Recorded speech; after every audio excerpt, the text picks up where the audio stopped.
Hello दोस्तों, स्वागत है आपका डे 3 के साथ में। कई बच्चे कह रहे थे कि उनका कल ही एग्जाम है, तो हमने डे 1, डे 2 और डे 3 भी हम पब्लिक कर रहे हैं सर, ठीक है।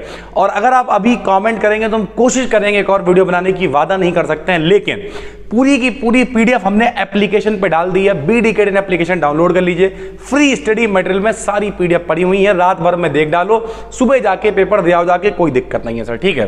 फिलहाल अभी डे 3 आप 3 वीडियो हमने बना दी, तीनों को भगा भगा के देख लो, इनमें से भी बहुत सारे विकल्प आपके काम में आएंगे सर, ठीक है। तो सबसे पहला, आइडियल गैस कौन सी होती है मेरे भाई? आइडियल गैस का मतलब होता है आदर्श गैस, जो बायल और चार्ल्स के नियम का पालन करती हैं, उन्हें हम लोग आदर्श गैस कहते हैं मेरे भाई। जो आदर्श गैस है वो कोई नहीं होती, वास्तविक में कोई भी आदर्श नहीं होता भाई। जैसे कुछ लोग हमसे कहते हैं सर आप मेरे आइडियल हो, आप मेरे आदर्श हो, हम आपकी तरह बनना चाहते हैं, ऐसे बहुत सारे लोग करते हैं, बहुत सारे लोग कमेंट करते हैं, लेकिन हम में भी कुछ कमियां हैं, हम में भी कुछ गलतियां हैं सर, ठीक है। बहुत सारी चीजें होती हैं जो हम हमेशा, हालांकि कोशिश हम करते हैं लेकिन रह जाती हैं। जैसे 4th सेमेस्टर का भी सब कुछ पड़ा हुआ है, कर रहे हैं कोशिश, लेकिन मेरे भाई कितना ही कर सकता है एक आदमी। इसी वजह से टीम वगैरह बढ़ा रहे हैं, बहुत सारी चीजें कर रहे हैं। तो रियलिटी क्या है, आदर्श कुछ नहीं होता है। तो ना तो O2 आदर्श है, ना N2 है, ना CO2 है, नन ऑफ दिस, कोई भी आदर्श नहीं है। हाँ, कुछ कंडीशनों में O2 वगैरह को आदर्श गैस मान लेते हैं, है कोई नहीं सर, ठीक है। At any temperature molecules of an ideal gas है, यानी किसी भी टेम्परेचर पर, ठीक, एट एनी टेम्परेचर मॉलिक्यूल जो आदर्श गैसें हैं उनमें कौन सी एनर्जी? सिर्फ काइनेटिक एनर्जी। आदर्श गैस, गैस का मतलब क्या भाई? गैस का मतलब जिसके अणु अंधाधुंध गति करेंगे। तो आइडियल गैस अगर वह वाकई में आदर्श गैस है तो कोई भी टेम्परेचर हो, केवल काइनेटिक एनर्जी होगी, रुकेंगे नहीं मेरे भाई मॉलिक्यूल, वो अंधाधुंध गति करते रहेंगे तो उनमें केवल गतिज ऊर्जा होगी सर, ठीक है। अगला देखिए, PV बराबर RT, the quantity V is the volume of, यानी जो PV बराबर RT आइडियल गैस इक्वेशन होती है, उसमें V क्या है? तो V है 1 ग्राम मॉलिक्यूल। क्या है? 1 ग्राम मॉलिक्यूल, ठीक है। गैस के लिए आयतन है भाई, ठीक है। Between the molecules of an ideal gas, यानी जो गैसों के, जो आइडियल गैस उनके गैसों के बीच में ना तो आकर्षण बल होता है ना ही प्रतिकर्षण बल होता है, neither attractive nor repulsive forces, ना तो अट्रैक्शन ना ही रिपल्शन सर, ठीक है। Value of universal gas constant R, जो यूनिवर्सल गैस कांस्टेंट R होता है उसकी वैल्यू कितनी होती है? तो मेरे भाई कैलोरी में 1.99 कैलोरी पर मोल केल्विन, ठीक है। और जूल के लिए 8.31, ये बहुत इंपॉर्टेंट है, ये वाला पूछा जा सकता है सर, ठीक है। 8.31 होती है। For 1 mole of an ideal gas the value of PV upon T, 1 मोल के लिए तो यही लिखा हुआ 1.99 कह लो, या उसी को कह देते हैं 2 कैलोरी पर केल्विन। सर जी मोल कहाँ गायब हो गया? अबे मोल तो 1 है, फॉर 1 मोल, तो नीचे मोल नहीं लिखा हमने सर, ठीक है। R बराबर Na इंटू के, ये रिलेशन होता है। R गैस कांस्टेंट है, K बोल्ट्जमैन कांस्टेंट है, और मेरे भाई क्या रह गया? N, यहां पर ये गलत लिख गया है सर, इसे ठीक कर लीजिएगा। R क्या है? गैस कांस्टेंट है, K क्या है? बोल्ट्जमैन, और ये है Na। Na क्या है? आवोगाद्रो नंबर है सर, ठीक है, आवोगाद्रो संख्या है, तो ये आपको पता होना चाहिए, रिलेशन पूछा जा सकता है, ठीक है सर। बोल्ट्जमैन कांस्टेंट की वैल्यू कितनी होती है? तो ये बिल्कुल, ये सारी वैल्यूज याद कर लो, बहुत इंपॉर्टेंट है। 1.38 गुणे 10 की घात माइनस के 23 जूल प्रति केल्विन से, ठीक है। Value of Avogadro number, Avogadro संख्या की वैल्यू कितनी है? तो 6 गुणे 10 की घात 23 पर मोल भी होती है, 6 गुणे 10 की घात 26 हो जाएगी अगर पर किलो मोल लोगे, क्योंकि 1 किलो में 1000 मोल होंगे सर, तो 26 23 जो आ जाए वो सही आंसर है सर, ठीक है। Volume of 1 mole of a gas at STP, 2 कंडीशनें लिख के आ सकती हैं भाई, या तो STP लिख के आएगा या फिर NTP लिख के आएगा सर, ठीक है। सातादा मातादा, ऐसा लगता है किसी को गरिया रहा हूं, लेकिन ऐसा है नहीं, ये कंडीशनें हैं। इस पे आयतन हम लोग अपनी मर्जी से लेते हैं मेरे भाई, 22.4 लीटर, ये इसका कंडीशन होती है। तो 22.4 लीटर, क्यूबिक सेंटीमीटर में तो 22,400 क्यूबिक सेंटीमीटर, क्यूबिक मीटर में तो 22.4 गुणा 10 की घात माइनस के 3 क्यूबिक मीटर, ठीक है। जो भी विकल्प में हो लगा दीजिएगा सर। 1 एटमॉस्फेरिक प्रेशर, 1 ATM किसके बराबर होता है? तो 1.013 गुणे 10 की घात 6 डाइन प्रति सेंटीमीटर स्क्वायर के बराबर, और 1 न्यूटन में होते हैं 10 की घात 5 डाइन, 1 जूल में होते हैं 10 की घात 7 अर्ग, 1 कैलोरी में होते हैं 4.2 जूल। ये सारी चीजें आपको बिल्कुल पता होनी चाहिए। There are n molecules in a vessel, एक बर्तन में n मॉलिक्यूल हैं। If the number of molecules is made to n, अगर मॉलिक्यूल की संख्या डबल कर दी जाए तो प्रेशर ऑफ गैस, गैस का जो दाब है वो कितना हो जाएगा? तो दाब भी मेरे भाई दुगना हो जाएगा, मॉलिक्यूल डबल तो प्रेशर भी डबल, ठीक है। एक फार्मूला है P बराबर 1/3 रो C, kinetic theory of gas के अकॉर्डिंग, इसमें P प्रेशर है, रो डेंसिटी है और C है मीन स्क्वायर स्पीड, ठीक है। इसमें रिलेशन है, पता होना चाहिए। P बराबर 2/3, ये आइडियल गैस के लिए इक्वेशन होती है। इसमें P प्रेशर होता है, E kinetic energy per unit volume होता है। 4 विकल्प होंगे जिसमें ये वाला सही विकल्प होगा, टिक कर देना। परफेक्ट गैस के लिए बी आर एम एस बराबर होता है √3p/ρ। B R M S क्या है? रूट मीन स्क्वायर स्पीड है। 3 हो गया, पी क्या है? प्रेशर है, सारी चीजें आपको पता। रो क्या है? डेंसिटी है मेरे भाई, ठीक है। फॉर आइडियल गैस के लिए बी आर एम एस बराबर होता है √3RT/m या फिर बी आर एम एस बराबर √3KT/m, दोनों ठीक है, फार्मूले आपको पता होने चाहिए। At a given temperature the ratio of root mean square, यानी बीआरएमएस का जो अनुपात है टेम्परेचर और किसी गिवन टेम्परेचर पे द्रव्यमान के लिए, तो क्या होता है? तो B1/B2 बराबर बीआरएमएस यानी रूट मीन स्क्वायर वर्ग माध्य मूल, ठीक है, √M2/M1 होता है। नहीं समझ में आया? लो यहां देखो बीआरएमएस, यहां देखिए सर, ये देखिए ऐसे करके अंडर ऐसे करके आ जाएगा B1RMS, नीचे आएगा B2RMS, ठीक है। तो इसका रेशियो कितना होगा? √M2/M1 होगा sir. If the temperature of a gas is increase to 4 times, अगर टेम्परेचर को 4 गुना बढ़ा दें, the RMS speed of its molecule, तो आरएमएस स्पीड क्या हो जाएगी? तो स्पीड में मेरे भाई अगर 4 गुना टेम्परेचर बढ़ाओगे तो आरएमएस स्पीड दुगनी हो जाएगी। क्यों हो जाएगी भाई?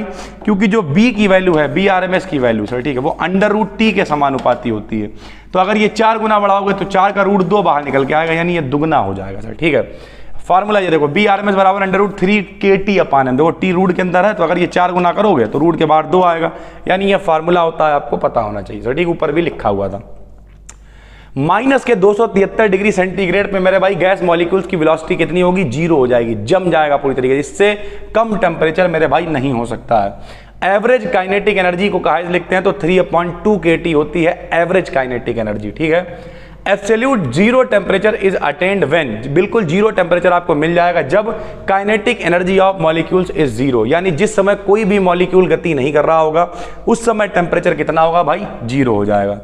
बॉयल का नियम क्या होता है? P व्युत्क्रमानुपाती V के होता है, यानी प्रेशर का मान वॉल्यूम के व्युत्क्रमानुपाती होता है, ठीक है सर। मैक्सवेल वेलोसिटी डिस्ट्रीब्यूशन, क्या वेलोसिटी डिस्ट्रीब्यूशन है? मैक्सवेल का फार्मूला है कि maximum value of probability function PVx की वैल्यू होगी m/2π/KT⁴ ये प्रोबेबिलिटी यानी प्रायिकता कि कितनी ज्यादा आपको वेलोसिटी मिल सकती है। The average value of the square of velocity, average value कितनी होगी? तो bx स्क्वायर का एवरेज मान होता है KT/m, आपको पता होना चाहिए। The average velocity of the molecules in a gas, अगर एवरेज वेलोसिटी निकालोगे किसी गैस में इक्विलिब्रियम पे तो वो 0 होती है। According to Maxwell speed distribution law for the molecules of an ideal gas, ideal gas के लिए the number of molecules, the speed range nu से लेकर न्यू प्लस डी न्यू तक के लिए नंबर ऑफ मॉलिक्यूल्स कितने होते हैं? इसे कतई याद कर लेना, पेपर में आएगा मेरे भाई, n nu d nu b nu square e की पावर माइनस का m न्यू स्क्वायर बटे में 2KT डी न्यू, ये नंबर ऑफ मॉलिक्यूल्स होते हैं मैक्सवेल के अकॉर्डिंग, आएगा, टिक लगा देना, ठीक। The number of molecules having zero speed मेरे भाई, मैक्सवेल की जब डिस्ट्रीब्यूशन की बात करेंगे तो 0, ऐसा कोई मॉलिक्यूल नहीं होगा भैया, गैस मॉलिक्यूल हैं, सब गति कर रहे होंगे सर, ठीक है। The number of molecules having most probable speed, जिनकी ज्यादा से ज्यादा वेलोसिटी होती है, ऐसे कितने होते हैं? तो ज्यादातर लोग होते हैं। हमेशा देखना लोग भेड़ चाल ही चलते हैं, जो ज्यादा लोगों की स्पीड होगी वही तुम्हारी भी होगी। सब आईएएस के बनेंगे तो हम भी आईएएस बनेंगे, दौड़ पड़े उसी के पीछे। मोस्ट प्रोबेबल यानी मैक्सिमम होगा। फॉर मैक्सवेल स्पीड डिस्ट्रीब्यूशन के लिए जो है प्रोबेबिलिटी फंक्शन क्या होगा? याद कर लेना, -4/E m/2π/KT⁴ मोस्ट इंपॉर्टेंट है, आएगा सर, ठीक है। यहां पे बहुत सारी स्पीड दे रखी हैं 1.1 2 3, अब कहेगा मोस्ट प्रोबेबल बताओ, तो जो सबसे ज्यादा है, देखो 3 बार लिखा हुआ तो ये मोस्ट प्रोबेबल हो गया, जो सबसे ज्यादा बार लिखा हुआ वही मोस्ट प्रोबेबल है, यानी ज्यादातर लोगों के पास होगा। 4 पार्टिकल है, ठीक है, 4 पार्टिकल की जो स्पीड इनने दे रखी है 2 3 4 5 दे रखी है, और आरएमएस स्पीड पूछ रहा है। आरएमएस का मतलब रूट मीन स्क्वायर, तो पहले तो स्क्वायर कर दो, देखो स्क्वायर कर दिया, स्क्वायर कर दिया, स्क्वायर कर दिया, फिर क्या है? रूट हो गया, ये अब क्या हो गया? स्क्वायर हो गया। मीन का मतलब क्या? सबका औसत, तो 1 2 3 4 4 से भाग दे दो, और फिर आर का मतलब रूट, तो रूट मीन स्क्वायर, मीन का मतलब सबको जोड़ो, उत्ते से भाग दे दो, हल कर लो, 2 दूनी 4 3 3 9 4 चौक 16, कितने होगा? लगभग 54, √54, और 4 का 2 बाहर आ जाएगा, यानी √54/2 आंसर हो जाएगा मेरे भाई, ठीक है। मोस्ट प्रोबेबल स्पीड का फार्मूला BMP बराबर √2KT/m, एवरेज स्पीड B बार से लिखते हैं, अगर आपको नहीं पता तो हम यहाँ लिख दे रहे हैं सर, ठीक है, इस तरीके से B बार से लिखते हैं, फार्मूला होता है √8KT/m। Relation between BMP and BRMS क्या होता है? BMP बराबर √2/3 BRMS होता है सर, ठीक है। उसके बाद BRMS बराबर, अगर ये क्या है, बी बार मीन स्पीड है सर, ठीक है, मीन स्पीड या एवरेज स्पीड कह सकते हो, तो इनके बीच में रिलेशन क्या है, BRMS बराबर √3π/8 into B bar, ratio of most probable speed and average speed, दोनों का रेशियो क्या होता है, √π/2 होता है।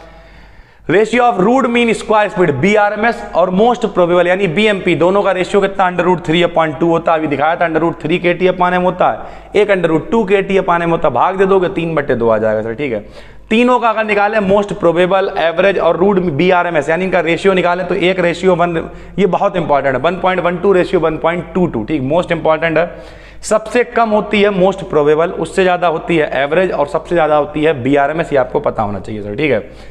B1 बार बटे B2 बार का रेशियो फार्मूला √m2/m1 होता है, BRMS बटे BRMS यानी 1 और 2 के फॉर्म में √T1/T2 होता है। A bird is flying in space, एक चिड़िया स्पेस में उड़ रही है, उसकी डिग्री ऑफ फ्रीडम कितनी होगी, जितनी तरीके से गति कोई चीज कर सकती है, जैसे पक्षी उड़ रहा है तो वो लंबाई, चौड़ाई, ऊंचाई तीनों में उड़ सकता है, तो उसकी मेरे भाई जो स्पीड होगी, जो उसकी यहाँ पे मिट गया है लेकिन ये 3 है, तो उसकी जो डिग्री ऑफ फ्रीडम है वो 3 होगी।